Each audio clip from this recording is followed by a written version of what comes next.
ರಕ್ಷಕನಾದ ಯೇಸು ಕ್ರಿಸ್ತ ನಾಮಕ್ಕೆ ಸ್ತೋತ್ರವಾಗಲಿ. ನಿಮಗೆಲ್ಲರಿಗೂ ಕೂಡ Born again in Jesus Christ ನನ್ನ ಆತ್ಮಿಕ ಚಾನಲ್ಗೆ ನಾನು ಸ್ವಾಗತವನ್ನು ಬಯಸೋನಾಗಿದ್ದೇನೆ. ಪ್ರಿಯರೇ, ಇವತ್ತು ನಮ್ಮ ಮಧ್ಯೆ ಇದ್ದಾರೆ ನಮ್ಮ ಹಿರಿಯ ಸಭಾಪಾಲಕರಾದ ಪಾಸ್ಟರ್ ಓಡಿ ಜಾನ್ಸನ್. ಅವರನ್ನು ಕೂಡ ನಾನು ಯೇಸು ಕ್ರಿಸ್ತ ನಾಮದಲ್ಲಿ ಸ್ವಾಗತವನ್ನು ಬಯಸೋನಾಗಿದ್ದೇನೆ. Price the lord. ಇವತ್ತು ನಾವು ಮಾತನಾಡಲಿಕ್ಕೆ ಹೋಗುವಂಥ ವಿಷಯ ಕ್ರಿಸ್ತೀಯ ಕುಟುಂಬ ಜೀವಿತ, ಅಂದರೆ ಕ್ರೈಸ್ತರ ಕುಟುಂಬ ಜೀವಿತದ ಬಗ್ಗೆ, ವೈವಾಹಿಕ ಜೀವಿತದ ಬಗ್ಗೆ ನಾವು ಇವತ್ತು ಮಾತನಾಡಲಿಕ್ಕೆ ಹೋಗ್ತಾ ಇದ್ದೇವೆ. ವೈವಾಹಿಕ ಜೀವಿತ ಅಂದರೆ ಮದುವೆಯ ಜೀವಿತ, ಅದು ಬೈಬಲ್ ನಮಗೆ ಹೇಳ್ತಾ ಅದೊಂದು ಪರಿಶುದ್ಧವಾದ ಜೀವಿತವಾಗಿದೆ. Price the lord. ವೈವಾಹಿಕ ಜೀವಿತ, ಕುಟುಂಬ ಜೀವಿತ, ಮದುವೆಯ ಸಂಸ್ಕಾರವನ್ನು ಸ್ಥಾಪಿಸಿದವನು ದೇವರಾಗಿದ್ದಾನೆ. ಅದು ನಮಗೆ ಓದಲಿಕ್ಕೆ, ದೇವರ ವಾಕ್ಯದಲ್ಲಿ ಓದಲಿಕ್ಕೆ ಸಿಗ್ತದೆ. ಇವಾಗ ಇತ್ತೀಚಿನ ದಿವಸದಲ್ಲಿ ನಾವು ನೋಡ್ಲಿಕ್ಕೆ ಹೋಗುವಾಗ ಈ ಕ್ರೈಸ್ತರ ಕುಟುಂಬ ಜೀವಿತದಲ್ಲಿ ಕೆಲವು ಬಿರುಕುಗಳು, ಅಂದರೆ ಡಿವೋರ್ಸು, ಯಾವ ವಿವಾಹ ವಿಚ್ಛೇದನೆ, ಅದು ನಮಗೆ ನೋಡಲಿಕ್ಕೆ ಸಿಗ್ತದೆ. ಆದರೆ ಪ್ರಿಯರೇ, ನಾವೊಂದು ತಿಳ್ಕೊಳ್ಬೇಕು, ವಿವಾಹ ವಿಚ್ಛೇದನೆ, ಡಿವೋರ್ಸಿಗೆ ಈ ದೇವರ ವಾಕ್ಯ ಬೈಬಲ್ ಎಲ್ಲಿ ಕೂಡ ಅನುಮತಿ ಕೊಡುವುದಿಲ್ಲ. ಅದು ಒಂದು ದೇವರ ವಾಕ್ಯದ ಪ್ರಕಾರ ಕ್ರೈಸ್ತರು ವಿವಾಹ ವಿಚ್ಛೇದನೆ ಮಾಡುವುದು ದೇವರ ವಾಕ್ಯ, ಅಂದರೆ ಬೈಬಲ್ ಪ್ರಕಾರ ಅದು ದೇವರ ಮುಂದೆ ಅದು ಅಪರಾಧವಾಗಿದೆ. Price the lord. ಆದ ಕಾರಣ ನಾವು ಇದರ ಬಗ್ಗೆ ನಾವು ಮಾತನಾಡಲಿಕ್ಕೆ ಹೋಗ್ತಾ ಇದ್ದೇವೆ. ಪ್ರತ್ಯೇಕವಾಗಿ ಲೂಕನು ಬರೆದ ಸುವಾರ್ತೆ 16ನೇ ಅಧ್ಯಾಯ ಅದರ 18ನೇ ವಾಕ್ಯ ನಾನು ನಿಮ್ಮ ಮುಂದೆ ಓದಲಿಕ್ಕೆ ಇಚ್ಛಿಸುವನಾಗಿದ್ದೇನೆ. ತನ್ನ ಹೆಂಡತಿಯನ್ನು ಬಿಟ್ಟು ಬೇರೊಬ್ಬಳನ್ನು ಮದುವೆ ಮಾಡಿಕೊಳ್ಳುವ ಪ್ರತಿಯೊಬ್ಬನು ವ್ಯಭಿಚಾರ ಮಾಡುವನಾಗಿದ್ದಾನೆ, ಮತ್ತು ಗಂಡ ಬಿಟ್ಟವಳನ್ನು ಮದುವೆ ಮಾಡಿಕೊಳ್ಳುವವನು ವ್ಯಭಿಚಾರ ಮಾಡುವನಾಗಿದ್ದಾನೆ. ಅದೇ ರೀತಿ ಪ್ರಿಯರೇ, ನಮ್ಮ ಕೊಂಕಣಿ ವೀಕ್ಷಕರಿಗಾಗಿ ನಾನು ಕೊಂಕಣಿಯಲ್ಲಿ ಕೂಡ ಓದಲಿಕ್ಕೆ ನಾನು ಇಚ್ಛಿಸುವನಾಗಿದ್ದೇನೆ. ಲೂಕಾನ್ ಬರೆಯಲಿ ಸುವಾರ್ತ 16ನೇ ಅಧ್ಯಾಯ ಅಂತ 18ನೇ ವಾಕ್ಯ. मगजनो जो कोण आपले बाईलेक सोडणं दुसरे लगी लग्न जाता तो प्रद्वारादार्था, तसेच जो कोण दातल्यान सोडले स्त्रिये लगी लग्न जाता तो ही प्रद्वार ಆಧಾರ್ಥ. ಹೌದು ಪ್ರಿಯರೇ, ಇದರ ಅರ್ಥ ಕ್ರೈಸ್ತರಿಗೆ ಒಂದು ಕುಟುಂಬ ಜೀವಿತ ಅಂತ ಹೇಳಿದ್ರೆ ಅದು ಪ್ರಾಮುಖ್ಯವಾದದ್ದು.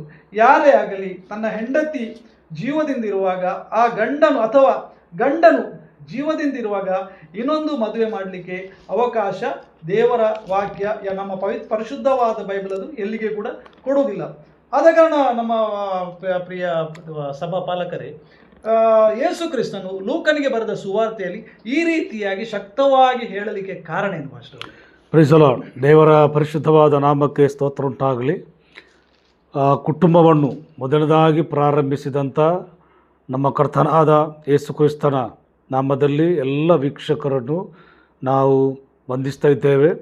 ನಮ್ಮ ದೇವರ ಸೇವಕರು ರೋಷನ್ ಅವರು ಓದಿದಂಥ ಆ ವಾಕ್ಯವನ್ನು ನಾನು ತಿರುಗಿ ಓದಲಿಕ್ಕೆ ಬಯಸ್ತೇನೆ. ಲೂಕನ್ ಬರೆದ ಸುವಾರ್ತೆ ಅದರ 16ನೇ ಅಧ್ಯಾಯ ಅದರ 18ನೇ ವಾಕ್ಯ. ಅಲ್ಲಿ ನಮ್ಮ ಕರ್ತನಾದ ಯೇಸು ಸ್ವಾಮಿ ಕುಟುಂಬದ ಗಂಡ ಹೆಂಡತಿಯರ ವಿಷಯವಾಗಿ ಅಲ್ಲಿ ಮಾತನ್ನು ನೋಡ್ತೇವೆ. ಅಲ್ಲಿ ತನ್ನ ಹೆಂಡತಿಯನ್ನು ಬಿಟ್ಟು ಬೇರೊಬ್ಬಳನ್ನು ಮದುವೆ ಮಾಡಿಕೊಳ್ಳುವ ಪ್ರತಿಯೊಬ್ಬನು ವ್ಯಭಿಚಾರ ಮಾಡುವವನಾಗಿದ್ದಾನೆ, ಮತ್ತು ಗಂಡ ಬಿಟ್ಟವಳನ್ನು ಮದುವೆ ಮಾಡಿಕೊಳ್ಳುವವನು ವ್ಯಭಿಚಾರ ಮಾಡುವವನಾಗಿದ್ದಾನೆ. ದೇವರು ನಮ್ಮ ಕರ್ತನಾದ ಯೇಸು ಸ್ವಾಮಿ ಲೋಕದಲ್ಲಿ ಮನುಷ್ಯಾವತಾರ ಎತ್ತಿ ಬಂದಂಥ ಸಂದರ್ಭದಲ್ಲಿ ಗಂಡ ಮತ್ತು ಹೆಂಡತಿಗೆ, ಅಂದರೆ ಕುಟುಂಬ ಜೀವಿತಕ್ಕೆ ತುಂಬ ಪ್ರಾಮುಖ್ಯತೆಯನ್ನು ಕೊಡ್ತಾನೆ. ಕಾರಣ, ಈ ಗಂಡ ಹೆಂಡತಿಯರನ್ನು ಮೊದಲದಾಗಿ ಸೇರಿಸಿದ್ದು ಸರ್ವಶಕ್ತನಾದ ದೇವರಾಗಿದ್ದಾನೆ. ಏದೇನ್ ತೋಟದಲ್ಲಿ ದೇವರು ಮನುಷ್ಯನನ್ನು ತನ್ನ ಸ್ವರೂಪದಲ್ಲಿ ತನ್ನ ಹೋಲಿಕೆಗೆ ಸರಿಯಾಗಿ ಸೃಷ್ಟಿಸಿದ ನಂತರ ಈ ಮನುಷ್ಯನ ಒಬ್ಬಂಟಿಕತನವನ್ನು ಕಂಡಾಗ ದೇವರು ನಮ್ಮ ಆದಿಕಾಂಡ 2ನೇ ಅಧ್ಯಾಯದಲ್ಲಿ ದೇವರು ಹೇಳುವಂಥ ಮಾತು, ಮನುಷ್ಯನು ಒಬ್ಬಂಟಿಗನಾಗಿರುವುದು ಒಳ್ಳೆಯದಲ್ಲ, ಅವನಿಗೆ ಸರಿಬೀಳುವ ಸಹಕಾರಿಯನ್ನು ನಾನು ಉಂಟು ಮಾಡುವೆನೆಂಬುದಾಗಿ. ಹಾಗೆ ಆಗಿದೆ, ದೇವರು ಮನುಷ್ಯನಿಗೆ ಸರಿಯಾದ ಸಹಕಾರಿಯನ್ನು ಉಂಟು ಮಾಡಿದರು.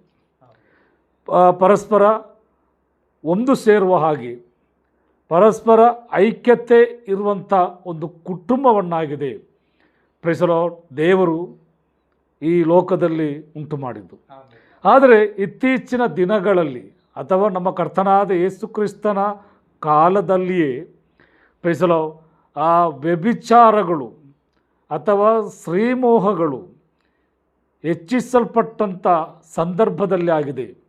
ಪ್ರೈಸಲೋ ಗಂಡ ಹೆಂಡತಿಯರ ಕುಟುಂಬ ಜೀವಿತದ ಪ್ರಾಮುಖ್ಯತೆಯನ್ನು ಯೇಸು ಸ್ವಾಮಿ ಹೇಳುವಂಥದ್ದು. ಆಮೆನ್. ನೋಡಿ, ದೇವರು ಮನುಷ್ಯನಿಗೆ ಸರಿಬೀಳುವ ಸಹಕಾರಿಯನ್ನೇ ದೇವರು ಉಂಟು ಮಾಡಿಕೊಟ್ರು. ಆದರೆ ಇವತ್ತು ದೇವರು ಕೊಟ್ಟಂಥ ಆ ಸಹಕಾರಿಯನ್ನು ಮೀರಿ ಇವತ್ತು ಮನುಷ್ಯನು ಏನು ಮಾಡ್ತಿದ್ದಾನೆಂದರೆ ಪಾಪವನ್ನು ಮಾಡ್ತಾಯಿದ್ದಾನೆ. ಬೇಸರ ಅದು ಕೂಡ ದೇವರ ವಾಕ್ಯಕ್ಕೆ ಬರುವಾಗ ನಮ್ಮ 1 ಕೊರಿಂಥ್ಯ ಅದರ 7ನೇ ಅಧ್ಯಾಯ ಅದರ 1ರಿಂದ 11ನೇ ವಾಕ್ಯದವರೆಗೆ ನಾವು ಓದುವಾಗ ಅಲ್ಲಿ ನಮ್ಮ ಅಪೊಸ್ತಲನಾದ ಪೌಲ ಒಂದು ಮಾತು ಹೇಳ್ತಾನೆ. 1 ಕೊರಿಂಥ್ಯ 7ನೇ ಅಧ್ಯಾಯ ಅದರ 1ರಿಂದ ಅದರ 11ನೇ ವಾಕ್ಯದವರೆಗೆ ನಾವು ಬರುವಾಗ ಅಲ್ಲಿ ಕುಟುಂಬ ಜೀವಿತದ ಬಗ್ಗೆ ಒಂದು ಮಾತು ಅಲ್ಲಿ ಅಪೊಸ್ತಲ ಪೌಲ ಒಂದು ಮಾತು ಹೇಳ್ತಾನೆ. ನಮಗೆ 1 ಕೊರಿಂಥ್ಯ 7ನೇ ಅಧ್ಯಾಯ ಅದರ 1ರಿಂದ ಅದರ 11ನೇ ವಾಕ್ಯದವರೆಗೆ ಇಲ್ಲಿ ಅಪೊಸ್ತಲನಾದ ಪೌಲ ಹೇಳೋ ಒಂದು ಮಾತು, ನೀವು ಬರೆದ ಸಂಗತಿಗಳನ್ನು ಕುರಿತು ನಾನು ಹೇಳುವ ಅಭಿಪ್ರಾಯವೇನೆಂದರೆ ಸ್ತ್ರೀ ಸಂಪರ್ಕವಿಲ್ಲದಿರುವುದು ಮನುಷ್ಯನಿಗೆ ಒಳ್ಳೆಯದು.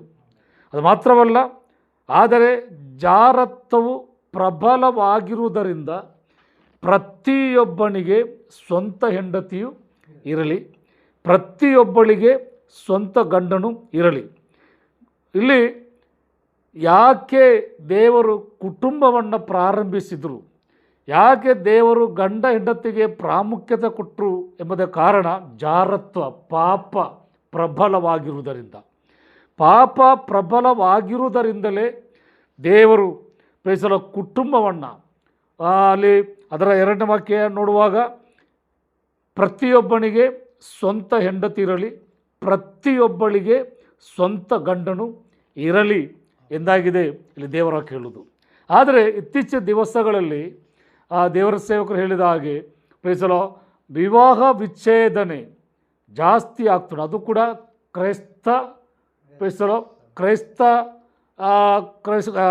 ಕ್ರೈಸ್ತ ಜೀವಿತದಲ್ಲಿ ಯಾಕೆ ಈ ರೀತಿಯಾಗಿ ಆಗ್ತದೆ ಪ್ರೈಸಲೋ? ನಮಗೆ ಹೇಳುವಂಥ ಕಾರಣ ಕುಟುಂಬದಲ್ಲಿ ಒಂದು ಐಕ್ಯತೆ ಇಲ್ಲದಿರುವಾಗ, ಅಥವಾ ಕುಟುಂಬದಲ್ಲಿ ಅನ್ಯೋನ್ಯತೆ ಇಲ್ಲದಿರುವಾಗ, ಕುಟುಂಬದಲ್ಲಿ ಪ್ರೈಸಲೋ ಗಂಡ ಹೆಂಡತಿಯರಲ್ಲಿ ಒಂದು ಐಕ್ಯತೆ, ಅನ್ಯೋನ್ಯತೆ, ಪರಸ್ಪರ ಸಣ್ಣ ಸಣ್ಣ ವಿಷಯಗಳಿಗೆ ಬರುವಂಥ ವೈರಾಗ್ಯಗಳು ಕೆಲವು ಸಂದರ್ಭದಲ್ಲಿ ಏನಾಗ್ತದೆ ಪ್ರೈಸಲೋ ಈ ನಮ್ಮ ಈ ವಿವಾಹ ವಿಚ್ಛೇದನೆಗೆ ಹೋಗ್ತದೆಂಬುದಾಗಿ. ಆದರೆ ನಮ್ಮ ಕುಟುಂಬ ಜೀವಿತದಲ್ಲಿ ಸಣ್ಣ ಸಣ್ಣ ವಿಷಯಗಳಿಗೆ ಪ್ರೈಸಲೋ ವಿವಾಹ ವಿಚ್ಛೇದನೆ ಅದು ಸರಿಯಲ್ಲ ಎಂದಾಗಿದೆ ಬೈಬಲ್ ಹೇಳ್ತದೆ. ವಿವಾಹ ವಿಚ್ಛೇದನೆ ಅದು ಪರಿಹಾರವಲ್ಲ. ಆಮೆನ್. ಸಣ್ಣ ಸಣ್ಣ ಕುಟುಂಬದಲ್ಲಿ ಸಣ್ಣ ಸಣ್ಣ ವಿಷಯಗಳಿಗೆ ಬರುವಂತಹ ಪ್ರೈಸಲೋ ಪಾಪಗಳು ಅಥವಾ ಸಣ್ಣ ಸಣ್ಣ ವಿಷಯ ಬರುವಂಥ ತಪ್ಪುಗಳು ಅದು ವಿವಾಹ ವಿಚ್ಛೇದನೆಗೆ ಕಾರಣವಾಗಬಾರದು. ಆದರೆ ವಿವಾಹ ವಿಚ್ಛೇದನೆ ಯಾವಾಗ ಬರ್ತದೆಂಬುದಾಗಿ ನೋಡುವಾಗ ನಮ್ಮ ಕರ್ತನಾದ ಯೇಸು ಸ್ವಾಮಿ ಮತ್ತೊಂದು ಬರೆದ ಸುವಾರ್ತೆ ಅದರ 5ನೇ ಅಧ್ಯಾಯಕ್ಕೆ ಬರುವಾಗ, ಮತ್ತೊಂದು ಬರೆದ ಸುವಾರ್ತೆ ಅದರ 5ನೇ ಅಧ್ಯಾಯ ಅದರ 31ನೇ ವಾಕ್ಯಕ್ಕೆ ಬರುವಾಗ ಅಲ್ಲಿ ನಮ್ಮ ಕರ್ತನಾದ ಯೇಸು ಸ್ವಾಮಿ ಒಂದು ಮಾತು ಹೇಳ್ತಾರೆ. 31ನೇ ಮತ್ತೆ 32ನೇ ವಾಕ್ಯ ಬರುವಾಗ, ಇದಲ್ಲದೆ ತನ್ನ ಹೆಂಡತಿಯನ್ನು ಬಿಟ್ಟು ಬಿಡುವವನು ಆಕೆಗೆ ತ್ಯಾಗ ಪತ್ರವನ್ನು ಕೊಡತಕ್ಕದೆಂದು ಹೇಳಿದೆಯಷ್ಟೇ. ಆದರೆ ನಾನು ನಿಮಗೆ ಹೇಳುವುದೇನೆಂದರೆ ಆದರದ ಕಾರಣವಿಲ್ಲದೆ ತನ್ನ ಹೆಂಡತಿಯನ್ನು ಬಿಟ್ಟು ಬಿಡುವವನು ಅವಳು ವ್ಯಭಿಚಾರ ಮಾಡುವುದಕ್ಕೆ ಕಾರಣವಾಗುತ್ತಾನೆ, ಮತ್ತು ಗಂಡ ಬಿಟ್ಟವಳನ್ನು ಮದುವೆ ಮಾಡಿಕೊಳ್ಳುವವನು ವ್ಯಭಿಚಾರ ಮಾಡಿದವನಾಗಿದ್ದಾನೆ. ನೋಡಿ, ಅವಾಗ ನಮ್ಮ ಕರ್ತನಾದ ಯೇಸು ಸ್ವಾಮಿ ಹೇಳುವ ಹಾಗೆ ಆದರದ ಕಾರಣದಿಂದಲ್ಲದೆ ವಿವಾಹ ವಿಚ್ಛೇದನೆ ಇಲ್ಲ, ವಿವಾಹ ವಿಚ್ಛೇದನೆ ಮಾಡಬಾರದು ಎಂದಾಗಿದೆ ನಮ್ಮ ಕರ್ತನಾದ ಯೇಸು ಸ್ವಾಮಿ ಹೇಳುವಂಥ ಮಾತು. ಅದಲ್ಲ ಪಾಸ್ಟರ್ ಅವರೇ, ಇವಾಗ ನೋಡಿ ನಾವು ಮಾತನಾಡಿ ಹೋಗುದೇನಂತ ಹೇಳಿದ್ರೆ, ವಿವಾಹ ವಿಚ್ಛೇದನೆ ಆಗದ ಹಾಗೆ ನಾವು ಪ್ರಾರ್ಥನೆಯಲ್ಲಿ ನಮ್ಮ ಕುಟುಂಬ ಜೀವಿತವನ್ನು ಸರಿ ಮಾಡಲಿಕ್ಕೆ ಆಗ್ತದೆ. ನಾವು ಏನ್ ಮಾಡ್ಬೇಕಂತ ಹೇಳಿ, ನಾವು ಪ್ರಾರ್ಥನೆಗೆ ಹೆಚ್ಚು ಪ್ರಾಮುಖ್ಯತೆಯನ್ನು ನಮ್ಮ ಕುಟುಂಬದಲ್ಲಿ ನಾವು ಕೊಡುವರಾಗಿರ್ಬೇಕು. ಖಂಡಿತವಾಗಿ ಆ ರೀತಿ ಮಾಡಿದ್ರೆ ನಮ್ಮ ಕುಟುಂಬವನ್ನು ದೇವರು ಕಾಪಾಡಲಿಕ್ಕೆ ಆತನು ಶಕ್ತನಾಗಿದ್ದಾನೆ. ಇನ್ನೊಂದು ನಾನು ಹೇಳುವುದು, ಕ್ರೈಸ್ತರ ಜೀವಿತದಲ್ಲಿ ಗಂಡ ಹೆಂಡತಿಯರ ಕುಟುಂಬ ಜೀವಿತ ಅದು ಬಲಿಷ್ಠವಾಗಿರಬೇಕಾದ್ರೆ, ಈಗ ದೇವರ ಸೇವಕರು ಹೇಳಿದ ಹಾಗೆ ಕುಟುಂಬದಲ್ಲಿ ಬೇಕಾಗಿರುವುದು ಪ್ರಾರ್ಥನೆ, ಆರಾಧನೆ, ಅದರೊಟ್ಟಿಗೆ ದೇವರ ವಾಕ್ಯಕ್ಕೆ ಕೊಡುವಂಥ ಒಂದು ಪ್ರಾಮುಖ್ಯವಾದಂಥ ವಿಷಯವಾಗಿದೆ.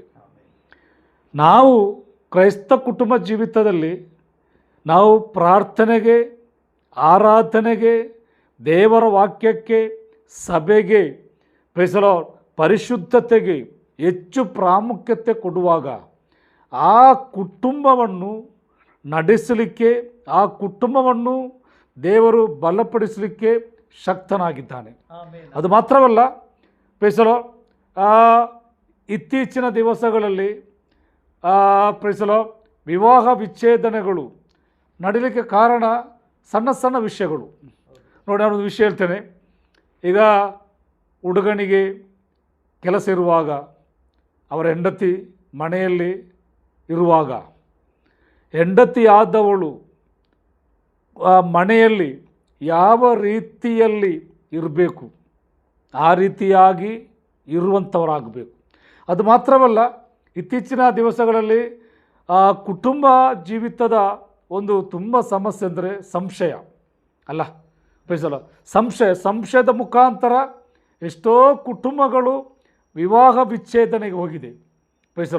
ಆದರೆ ದೇವರ ವಾಕ್ಯ ಬರುವಾಗ ನಮ್ಮ ಕುಟುಂಬ ಜೀವಿತ ಅದು ವಿವಾಹ ವಿಚ್ಛೇದನೆ ಆಗದಿರಬೇಕಾದ್ರೆ ಅದು ಹೇಗೆ ಇರಬೇಕೆಂಬುದಕ್ಕಾಗಿದೆ ಅಪೊಸ್ತಲ ಪೌಲ ನಮ್ಮ 1 ಕೊರಿಂಥ ಪತ್ರಿಕೆಯಲ್ಲಿ ಪೌಲ ಹೇಳುವಂಥ ಮಾತು. ನಾನು ಅದನ್ನು ಓದಲಿಕ್ಕೆ ಬಯಸ್ತೇನೆ.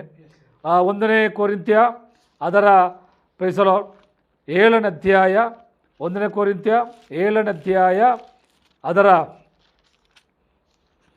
1 ಕೊರಿಂಥ್ಯ 7ನೇ ಅಧ್ಯಾಯ ಅದರ ನೋಡಿ, ಅದರ 8ನೇ 9ನೇ ಮತ್ತು 10ನೇ ವಾಕ್ಯ ಬರುವಾಗ ಅಲ್ಲಿ ಒಂದು ಕುಟುಂಬ ಅಥವಾ ಗಂಡ ಹೆಂಡತಿಯವರು ಯಾವ ರೀತಿಯಲ್ಲಿ ಇರಬೇಕು ಎಂದಾಗಿದೆ ಅಲ್ಲಿ ಅಪೊಸ್ತಲ ಪೌಲ ಹೇಳುವಂಥ ಮಾತು. ನಾವು ಸ್ವಲ್ಪ ಓದೋಣ.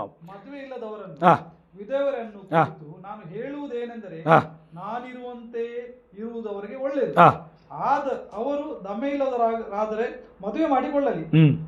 ಕಾಮತ ಪಡುವುದಕ್ಕಿಂತ ಮದುವೆ ಮಾಡಿಕೊಳ್ಳುವುದು ಉತ್ತಮವಷ್ಟೇ. ಮದುವೆ ಮಾಡಿಕೊಂಡವರಿಗೆ ನನ್ನ ಅಪ್ಪಣೆ ಮಾತ್ರವಲ್ಲದೆ ಕರ್ತನ ಅಪ್ಪಣೆ ಏನೆಂದರೆ, ಹೆಂಡತಿಯು ಗಂಡನನ್ನು ಬಿಟ್ಟು ಅಗಲಬಾರದು. ಒಂದು ವೇಳೆ ಅಗಲಿದರೂ ಪುರುಷ ಸಹವಾಸವಿಲ್ಲದೆ ಇರಬೇಕು. ಇಲ್ಲವೇ ಗಂಡನ ಸಂಗಡ ಸಮಾಧಾನವಾಗಬೇಕು ಮತ್ತು ಗಂಡನು ಹೆಂಡತಿಯನ್ನು ಬಿಡಬಾರದು. ನೋಡಿ, ಅವಾಗ ಇಲ್ಲಿ ಯಾವ ಸಮಸ್ಯೆ ಬಂದರೂ ಕೂಡ ಅದು ಡೈವೋರ್ಸ್ ಅದು ಪರಿಹಾರವಲ್ಲ. ನೋಡಿ, ಕುಟುಂಬ ಜೀವಿತದಲ್ಲಿ, ಕ್ರೈಸ್ತರ ಕುಟುಂಬ ಜೀವಿತದಲ್ಲಿ ಏನೇ ಬಂದರೂ ಕೂಡ ಅದಕ್ಕಿರುವಂಥ ಪರಿಹಾರ ಅಲ್ಲಿ ಅಪೊಸ್ತಲ ಪೌಲ ಒಂದು ಮಾತು ಹೇಳ್ತಾನೆ. ನೋಡಿ, ಅದರ 10ನೇ ವಾಕ್ಯ ಬರುವಾಗ, ಮದುವೆ ಮಾಡಿಕೊಂಡಿರುವವರಿಗೆ ನನ್ನ ಅಪ್ಪಣೆ ಮಾತ್ರವಲ್ಲದೆ ಕರ್ತನ ಅಪ್ಪಣೆ ಏನೆಂದರೆ, ಯೇಸು ಕ್ರಿಸ್ತ ಕೊಡುವಂಥ ಒಂದು ಆಜ್ಞೆ. ಅಲ್ಲಿ ಹೇಳುವಂಥ ಮಾತು ಏನಂದರೆ, ಹೆಂಡತಿಯು ಗಂಡನನ್ನು ಬಿಟ್ಟು ಬಿಡಬಾರದು. ಯಾವ ಸಂದರ್ಭದಲ್ಲಿ ಕೂಡ ಪ್ರಿಯರೇ, ಸಣ್ಣ ವಿಷಯವಾದರೂ ಕೂಡ ದೊಡ್ಡ ವಿಷಯವಾದರೂ ಕೂಡ ನಮ್ಮ ವಿವಾಹ ವಿಚ್ಛೇದನೆ ಅದು ಪರಿಹಾರವಲ್ಲ.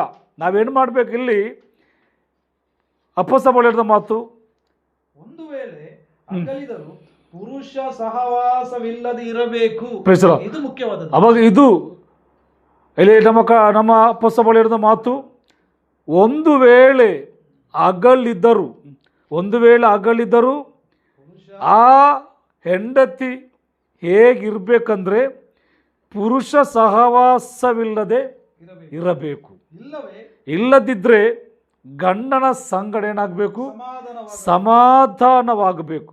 ಮತ್ತು ಗಂಡನು ಹೆಂಡತಿಯನ್ನೇನು ಮಾಡಬಾರ್ದು?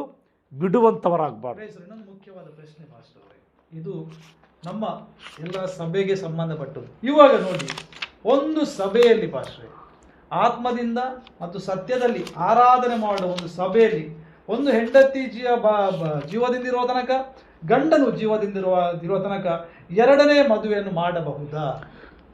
ಈಗ ಮಾಡ್ಲಿಕ್ಕೆ ಹೋಗ್ತಾ ಇದ್ದಾರೆ, ಅನೇಕರು ಇದಕ್ಕೆ ಹೋಗ್ತಿದ್ದಾರೆ. ಸಣ್ಣ ಪುಟ್ಟ ಕಾರಣಗಳಿಗೆ ಡೈವರ್ಸ್ ಆಗಿ ಇನ್ನೊಂದು ಮದುವೆ ಮಾಡುವಂತಹ ಅನೇಕ ಕ್ರೈಸ್ತ ಕುಟುಂಬಗಳುಂಟು. ಆದರೆ ದೇವರ ವಾಕ್ಯಕ್ಕೆ ಬರುವಾಗ ಅದು ನಿಜವಾಗಿ ದೇವರ ವಾಕ್ಯಕ್ಕೆ ವಿರುದ್ಧವಾದದ್ದು. ನಾವು ಏನು ಮಾಡಬೇಕು? ಅಪೊಸ್ತಲ ಪೌಲ ದೇವರ ವಾಕ್ಯದಲ್ಲಿ ಹೇಳುವಂಥದ್ದು ಮಾತುಂಟು.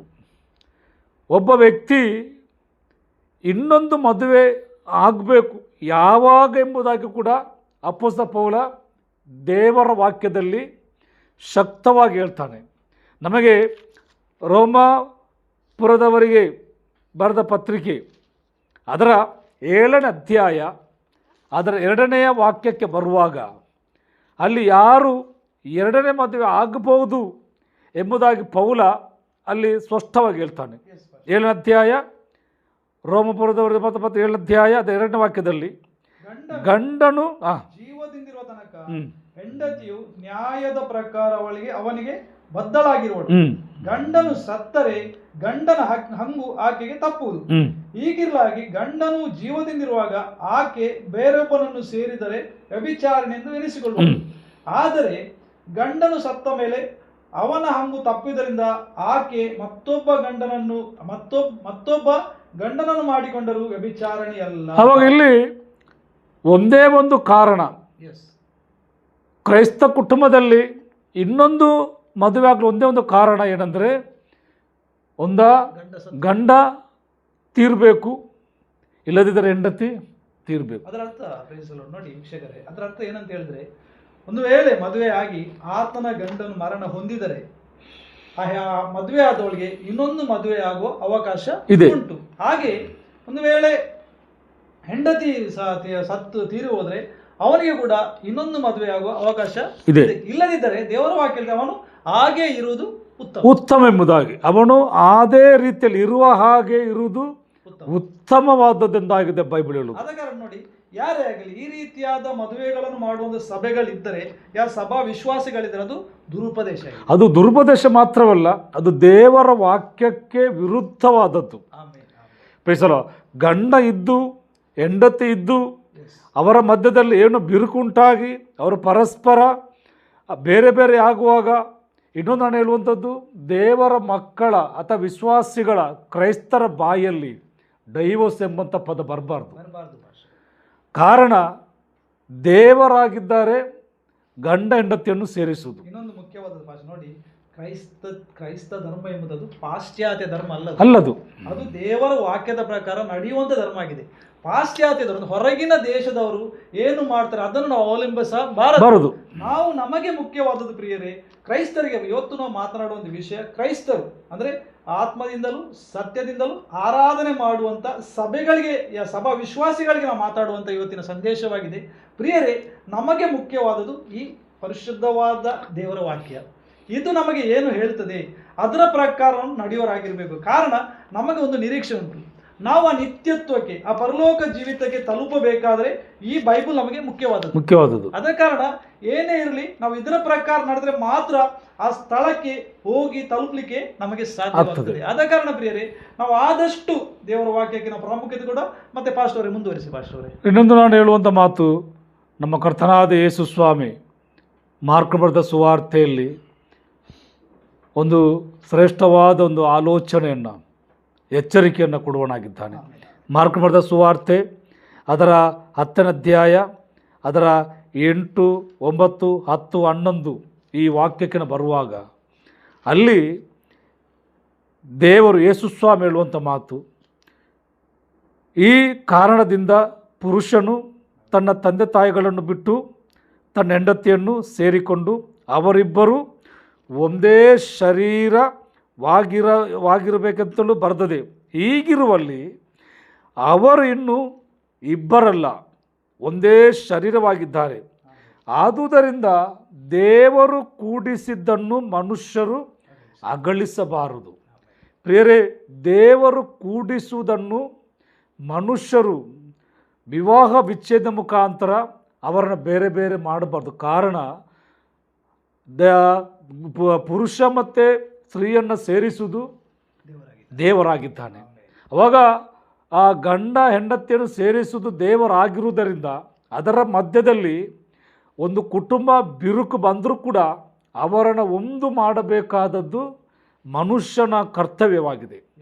ಆದರೆ ದೇವರು ಕೂಡಿಸಿದನ್ನು ಮನುಷ್ಯರು ಅಗಳಿಸಬಾರದೆಂಬುದಾಗಿ ಯೇಸುಸ್ವಾಮಿ ಹೇಳಿದಾಗ ಈ ವಿಷಯ ಹಿಡಿದುಕೊಂಡು ನಮ್ಮ ಶಿಷ್ಯರು ಹೇಳುವಂಥದ್ದು ಮಾತು ನೋಡಿ. ನಮಗೆ ಅದರ 11ನೆಯ ವಾಕ್ಯಕ್ಕೆ ಬರುವಾಗ ಅಲ್ಲಿ ಯೇಸುಸ್ವಾಮಿ ಹೇಳುವಂಥ ಮಾತು, ತನ್ನ ಹೆಂಡತಿಯನ್ನು ಬಿಟ್ಟು ಮತ್ತೊಬ್ಬಳನ್ನು ಮದುವೆ ಮಾಡಿಕೊಳ್ಳುವವನು ತನ್ನ ಹೆಂಡತಿಗೆ ದ್ರೋಹಿಯಾಗಿ ವ್ಯಭಿಚಾರ ಮಾಡಿದವನಾಗಿದ್ದಾನೆ.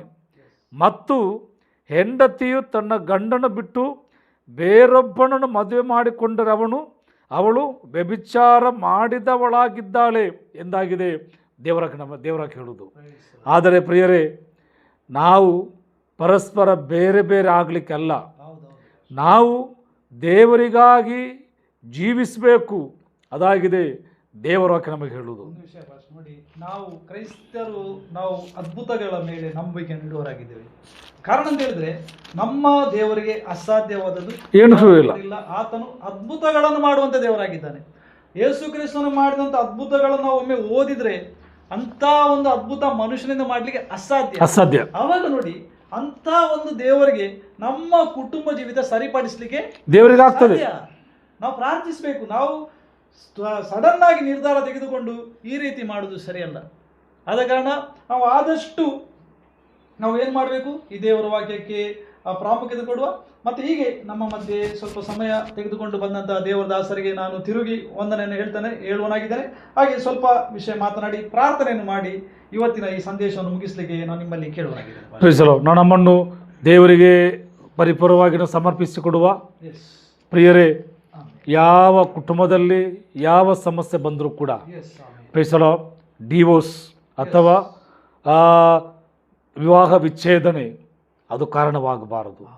ಕಾರಣ ದೇವರಾಗಿದ್ದಾರೆ ಆ ಗಂಡ ಹೆಂಡತಿಯರನ್ನಾಗಿ ಮಾಡುವುದು. ಆದುದರಿಂದ ನಮ್ಮ ಕುಟುಂಬ ಜೀವಿತ ಅದು ಡಿವೋರ್ಸಿಗೆ ಹೋಗದೆ, ಅದು ವಿವಾಹ ವಿಚ್ಛೇದನೆಗೆ ಹೋಗದೆ, ನಮಗೆ ದೇವರು ಕೊಟ್ಟಿರುವಂಥ ಸಮಯದವರೆಗೆ ಕುಟುಂಬದಲ್ಲಿ ಮಕ್ಕಳೊಟ್ಟಿಗೆ ಸಂತೋಷದಲ್ಲಿ ಸಮಾಧಾನದಲ್ಲಿ ಅನ್ಯೋನ್ಯತೆಯಲ್ಲಿ ಐಕ್ಯತೆಯಲ್ಲಿ ಜೀವಿಸಲಿಕ್ಕೆ ದೇವರು ನಮಗೆ ಸಹಾಯ ಮಾಡಬೇಕು. ಆದುದರಿಂದ ನಮ್ಮನ್ನು ದೇವರ ಕರಗಳಿಗೆ ಪರಿಪೂರ್ಣವಾಗಿ ಸಮರ್ಪಿಸಿಕೊಟ್ಟು ನಾವು ಪ್ರಾರ್ಥನೆ ಮಾಡೋಣ. ಪರಿಶುದ್ಧನಾದ ದೇವರೇ, ಈ ಒಳ್ಳೆಯ ಸಮಯಕ್ಕಾಗಿ ನಾನು ನಿಮ್ಮನ್ನು ಸ್ತುತಿಸುತ್ತೇವೆ, ನಾನು ಕೊಂಡಾಡ್ತೇವೆ. ಸ್ವಾಮಿ ದೇವರೇ, ಇವತ್ತು ವಿವಾಹ ವಿಚ್ಛೇದನೆ ಕರ್ತನೆ, ಡಿವೋರ್ಸ್ ಕತೆ ಹೆಚ್ಚುತ್ತಿರುವಂಥ ಸಮಯದಲ್ಲಿ ಕರ್ತನೆ ದೇವರೇ, ನೀನು ಸೇರಿಸಿದಂಥ ಕುಟುಂಬ ದೇವರೇ ಅದು ಡಿವೋರ್ಸ್ ಮುಖಾಂತರ ಅಗಲಿ ಹೋಗದೆ ದೇವರೇ, ನಿನ್ನ ನಾಮದಲ್ಲಿ ನೀನು ಸೇರಿಸಿದಂಥ ನೀನು ಕೂಡಿಸಿದಂಥ ಆ ಗಂಡ ಹೆಂಡತಿಯವರು ಪರಸ್ಪರ ಪ್ರೀತಿಯಲ್ಲಿ ಅನ್ಯೋನ್ಯತೆಯಲ್ಲಿ ಮುಂದಕ್ಕೆ ಹೋಗ್ಲಿಕ್ಕಾಗುವಂತೆ ನಾವು ಪ್ರಾರ್ಥನೆ ಮಾಡ್ತೇವೆ. ಸ್ವಾಮಿ ದೇವರೇ, ಡೈವೋರ್ಸಿಗೆ ಕರ್ತನೆ ಪ್ರೇರೇಪಿಸುವ ಎಲ್ಲ ಸೈತಾನನ ಎಲ್ಲ ಶಕ್ತಿಗಳನ್ನು, ಅವನ ಕುತಂತ್ರವನ್ನು ಯೇಸು ಕ್ರಿಸ್ತನ ನಾಮದಲ್ಲಿ ನಾವದನ್ನು ಮುರಿದಾಕ್ತೇವೆ. ಸ್ವಾಮಿ, ಕುಟುಂಬ ಗಂಡ ಹೆಂಡತಿ ಮಕ್ಕಳು ಪ್ರೀತಿಯಲ್ಲಿ, ಪ್ರಾರ್ಥನೆಯಲ್ಲಿ, ಆರಾಧನೆಯಲ್ಲಿ, ವಾಕ್ಯದಲ್ಲಿ ದೇವರೇ ಪರಿಶುದ್ಧತೆಯಲ್ಲಿ ಅವರು ಮುಂದಕ್ಕೆ ಹೋಗ್ಲಿಕ್ಕಾಗುವಂತೆ ನಾವು ಪ್ರಾರ್ಥಿಸುತ್ತೇವೆ. ಸ್ವಾಮಿ, ನಿನ್ನ ನಾಮ ಇದರಲ್ಲಿ ಮೈಮುಂದುವಂತೆ ನಾವು ಪ್ರಾರ್ಥಿಸುತ್ತೇವೆ. ಕುಟುಂಬಗಳನ್ನೆಲ್ಲ ನಾವು ಆಶೀರ್ವದಿಸಿ ಪ್ರಾರ್ಥಿಸ್ತೇವೆ. ಕುಟುಂಬಗಳು ಆಶೀರ್ವದಿಸಲ್ಪಡಲಿ ಕರ್ತನೆ. ನಿನ್ನ ನಾಮದಲ್ಲಿ ಕುಟುಂಬಗಳು ದೇವರ ಸಂತೋಷದಲ್ಲಿ ಮುಂದಕ್ಕೆ ಹೋಗ್ಲಿಕ್ಕಾಗುವಂತೆ ನಾವು ಪ್ರಾರ್ಥಿಸುತ್ತೇವೆ. ಗಂಡ ಹೆಂಡತಿಯರ ಕರ್ತನೆ ಪರಸ್ಪರ ಅನ್ಯೋನ್ಯತೆ ಐಕ್ಯತೆ ಉಂಟಾಗುವಂತೆ ನಾವು ಪ್ರಾರ್ಥಿಸುತ್ತೇವೆ. ಯಾವ ವಿಷಯದಲ್ಲಿ ಕೂಡ ಕರ್ತನೆ ದೇವರ ಕ್ರೈಸ್ತರ ಕುಟುಂಬ ಡಿವೋರ್ಸಿಗೆ ಹೋಗದೆ, ಕ್ರೈಸ್ತರ ಕುಟುಂಬ ದೇವರ ವಿವಾಹ ವಿಚ್ಛೇದನೆಗೆ ಹೋಗದೆ, ದೇವರ ಮರಣದವರೆಗೆ ಗಂಡ ಹೆಂಡತಿ ದೇವರ ಸಂತೋಷದಲ್ಲಿ ಸಮಾಧಾನದಲ್ಲಿ ಜೀವಿಸಲಿಕ್ಕೆ ಬೇಕಾದ ಕೃಪೆ ನೀ ಕೊಡಬೇಕು ಎಂಬುದಾಗಿ ನಾವು ಪ್ರಾರ್ಥಿಸುತ್ತೇವೆ ಸ್ವಾಮಿ. ನಮ್ಮ ಪ್ರಾರ್ಥನೆ ಕೇಳಿದಿ, ಅದಕ್ಕಾಗಿ ಸ್ತೋತ್ರ ಕರ್ತನೆ. ಎಲ್ಲ ಸ್ತುತಿ ಘನ ಮಾನ ಮಹಿಮೆ ನಿಮಗೆ ಮಾತ್ರ ನಾವು ಸಮರ್ಪಿಸುತ್ತೇವೆ. ಯೇಸು ಕ್ರಿಸ್ತನ ಪರಿಶುದ್ಧವಾದ ಬೇಡ್ತೇವೆ, ಪರಿಶುದ್ಧನಾದ ನಮ್ಮ ತಂದೆ. Amen, amen, amen. God bless you. ದೇವ ನಮ್ಮೆಲ್ಲರನ್ನು ಆಶೀರ್ವದಿಸಿ.